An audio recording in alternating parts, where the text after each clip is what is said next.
మీద సీఎం అవుతాడని మీరు నమ్మకంగా చెప్తున్నారు. అవును. అదే ఏ నమ్మకంతో చెప్తున్నారు? ఏ నమ్మకం అంటే ఆయన చేసే పనులు బట్టి చెప్తున్నాను. అంటే ఇప్పుడు డిప్యూటీ సీఎం అయ్యాడు, ఓకే. కాకపోతే సింగిల్ గా కాకుండా కూటమితో వచ్చాడని చెప్పేసి అంటున్నారు. సింగిల్ గా గెలవగలుగుతాడా? సింగిల్ అనేది చెప్పలేమండి. 10 మంది కూటమితో ఉంటే తను భవిష్యత్తులో సీఎం అయ్యే అవకాశం ఉంది. అంటే ఈ జనాలు అదే అంటున్నారు కదా, మీరు కూటమితో కాదు సింగిల్ గా వచ్చి చూపించండి అని చెప్పేసి అంటున్నారు. జనాలు 100 రకాలు కోరుతారండి. ఇప్పుడు ఆయన బలం ఎంత ఉంటుందో అంతవరకు ఆయన వస్తారు అంతే. అంటే ఇప్పుడు ఆంధ్ర రాష్ట్రం వరకు అంటే ఓకే, మరి ఇండియా వైడ్ గా పిఎం కావాలంటే ఖచ్చితంగా అది కష్టమే, కాలేడు అని చెప్పేసి కరాఖండిగా చెప్తున్నారు. కొంతమంది కాలేడు, కొంతమంది అవుతారు. వాళ్ళ అభిప్రాయాలు అవి. అయ్యే అవకాశం ఉంటే అవ్వచ్చు.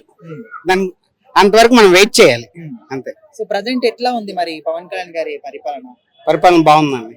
బాగుంది, సూపర్. అన్నిట్లో మాకేం సరిగ్గా రావట్లేదు అని చెప్పేసి జనాలు అంటున్నారు. ఫలం అందలేనివాడు ఏం రాలేదంటాడు, ఫలం అందేవాడు మా దేవుడు అంటారు. ఆయన ఉంటే ఇంకా బాగుంటది అంటారు. సూపర్.